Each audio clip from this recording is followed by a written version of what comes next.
और अब बात करते हैं इजराइल की एक और बड़ी चुनौती की, जिसका नाम है हिजबुल्लाह। हमास से नेतन्याहू आर्मी निपटी भी नहीं थी कि हिजबुल्लाह लेबनान बॉर्डर की तरफ से इजराइल को टारगेट कर रहा है, हमले भी कर रहा है। आपको हिजबुल्लाह के लेटेस्ट हमले का एक वीडियो भी दिखा देते हैं। हिजबुल्लाह के हमले में इजराइल का सैन्य वाहन नष्ट हो गया। हिजबुल्लाह के लड़ाकों ने लेबनान बॉर्डर पर इजराइल की सेना की गाड़ी को टारगेट किया। अटैक में कुछ ही देर में इजराइल की सेना की गाड़ी जलने लगी।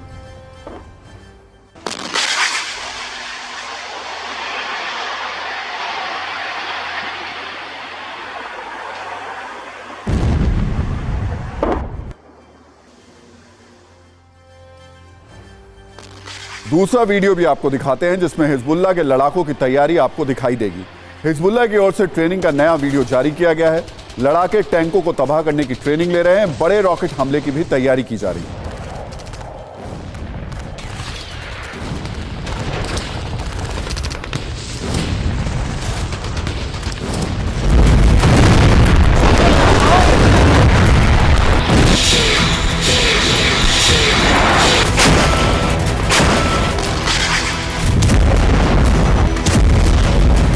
Barbarism is led by an axis of terror. The axis of terror is led by Iran. It includes Hezbollah, Hamas, Houthis, and their other minions. They seek to bring the Middle East and the world back to a dark age.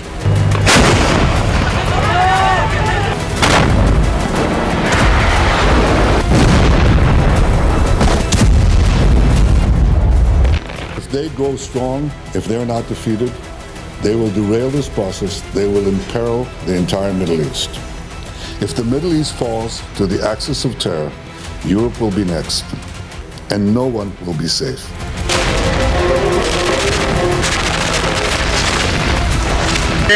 सारे अरब countries की जो नजरिया है वो Israel के खिलाफ है। इसमें सब अपना मजहब भी भूल गए हैं। हिजबुल्लाह शिया मुस्लिम्स हैं, हमास सुन्नी मुस्लिम्स हैं, उनके आपस में नहीं बनते, लेकिन इस बार क्योंकि कॉमन एनिमी है वो इजराइल है।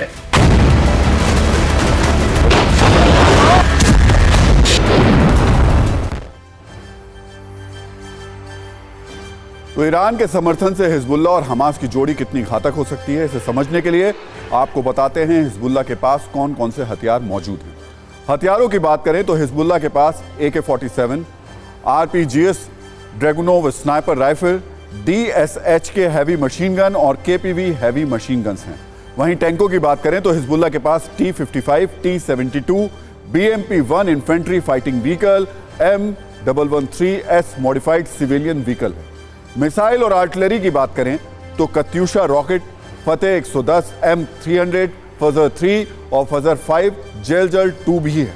एंटी एयर वेपन की बात करें तो हिजबुल्लाह ने चोरी चोरी चुपके चुपके कई घातक हथियार जुटा लिए हैं, जिसमें स्ट्रेला 2 और स्ट्रेला 3 मैनपेड, इमला 3 मैनपेड, ZU 23 anti air gun, Pantsir S1 प्रमुख है। एंटी टैंक वेपन की बात करें तो 9M14 मालयुक्ता, 9K 111 फैगोट, 9M133 कार्नेट E। Hezbollah की ड्रोन शक्ति भी कम नहीं है। उसके पास मिरसाद 1 और मिरसाद 2 जैसे ड्रोन हैं। इसके अलावा शाहिद 129 129 भी उसके पास है। और इस पर बात करने के लिए मेरे सहयोगी विपिन चौबे इस वक्त गाजा बॉर्डर से मौजूद हैं। विपिन, अब जो सबकी आंखें, सबकी नजरें लगी हुई हैं वो गाजा सिटी वॉर को लेकर हैं। कहा जा रहा है यही फाइनल वॉर है और यहीं से तय होगा हमास का भविष्य। हमास बचेगा या पूरी तरीके से खत्म होगा, क्या स्थिति है? क्योंकि जो डेडलाइन दी गई थी इजराइल की तरफ से वो खत्म हो गई। देखिए, बिल्कुल डेडलाइन खत्म हो चुकी है, लेकिन एक हफ्ते से 10 दिन का वक्त इंटरनली और कहा गया है कि इनको पूरे गाजा सिटी पे कब्जा करने को लगेगा, क्योंकि आप जानते हैं कि नॉर्थ गाजा को पूरी तरह से घेर लिया गया है।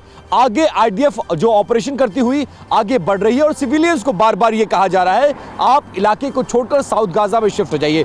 पूरा युद्ध जो है अब गाजा सिटी में सेंट्रिक हो गया है और हमास के लड़ाकों को वहीं घेरा गया है। एक बात राहुल जी ये तय है कि हमास के लड़ाकों का हारना यहां पर सुनिश्चित हो चुका है। समय कितना लगेगा उसमें आगे पीछे ऊपर नीचे ये हो सकता है 2-4 दिन आगे पीछे हो सके, लेकिन जिस तरह का ऑपरेशन IDF कर रही है और जिस तरह का समर्थन हमास को बाकी के मुल्कों से मिलना चाहिए था नहीं मिल रहा है, उसको ये देखकर लग रहा है कि एक हफ्ते से 10 दिन या 15 दिन मैक्सिमम और उसके बाद घोषित कर दिया जाएगा नॉर्थ गाजा को पूरी तरह से इजराइल, और वहां पर शासन इजराइल का कायम हो जाएगा।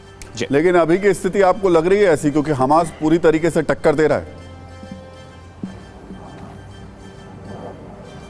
बेशक टक्कर दे रहा हो, देखिए, क्योंकि हमास सुरंगों में बैठा है और आईडीएफ जमीन पर ऑपरेशन कर रही है। लेकिन कितने दिन तक सुरंगों में, जब आपका पावर सप्लाई काट दिया जाएगा, आप तक गैस पहुंचने नहीं दी जाएगी, आपके पास रसद पहुंचने नहीं दी जाएगी, तो कितने दिनों तक आप सुरंगों में छिपे रह सकते हैं? मान लीजिए अगले 3 महीने भी वो सुरंगों में छिपे रहे, लेकिन मुकाबला कब तक होगा? क्योंकि उनके मुकाबले अगर वो 50,000 है तो ये 3 लाख हैं, और 3 लाख से 50,000 की फौज नहीं भिड़ सकती है।